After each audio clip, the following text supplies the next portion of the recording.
அன்பு சொந்தங்களுக்கு வணக்கம். யாராவது கடவுளை பார்த்ததா சொல்லியிருக்காங்களா உங்ககிட்ட? கடவுள்கிட்ட நான் பேசியிருக்கேன்னு சொல்லியிருக்காங்களா? இல்ல. அப்படி சொல்றாங்கன்னா, அவங்க பொய் சொல்றாங்கன்னு அர்த்தம். ஏன்னா, இந்த பறவெளி தான் நமக்குள்ளே இருந்து கடவுளாக காரியப்படுகிறது. அதாவது கடந்து உள்ளே இருக்கிறது. உயிர் இருந்தால் சிவம், உயிர் இல்லையேல் சவம். இதான் நிஜம். அதனால தான் சிவாக்கியர் கூட "உடலை வளர்த்தேன், உயிர் வளர்த்தேன்னு" பாடுகிறார். அப்போ கடவுள நாம தான் காப்பாத்தணும். உயிர் தான் கடவுள்னு இந்த உடலுக்குள்ள உயிர் இருக்குன்னு கடவுள நாம தான் காப்பாத்தணும். இது தெரியாம கடவுள் பெயரால் பல கோயிலை கட்டி ஏமாற்றக்கூடிய கும்பல், கடவுள் பெயரால் கொள்ளையடிக்கக்கூடிய கும்பல் தான் நெறைய இருக்காங்க. உண்மையான கடவுளை யாரும் காட்டவில்லை. உண்மையான கடவுளை பற்றி விளக்கம் சொன்னவர்கள் சித்தர்கள் மட்டும்தான்.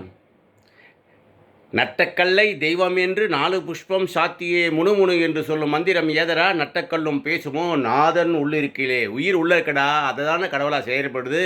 உயிர் இல்லைன்னா நீ சவண்டா அப்படின்னு சொன்னது சிவாக்கியர். சித்தர் பெக்கும் பெருமக்கள் எல்லாம் இப்படி தான் சொல்கிறாங்க. ஆனால் இன்னைக்கு நிறைய பேர் கடவுள் பெயரால் கொள்ளையடிக்கக்கூடிய கும்பல் தான் தலைவர்களாகவும் பல தலைவராக இருந்து ஏமாதிரி கும்பல் தான் இருக்குது. இதெல்லாம் இல்லை. கல்லிலும் தராவிலும் சிவத ஜாதி லிங்கத்திலும் சிவம் இருப்பதில்லையே.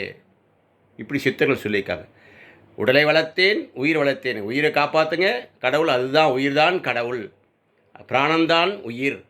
அப்படி இந்த உயிரை காப்பாற்றக்கூடிய கலைதான் வாசியோகம் என்று சொல்லக்கூடிய சித்த வித்தை. வாழ்த்துக்கள்.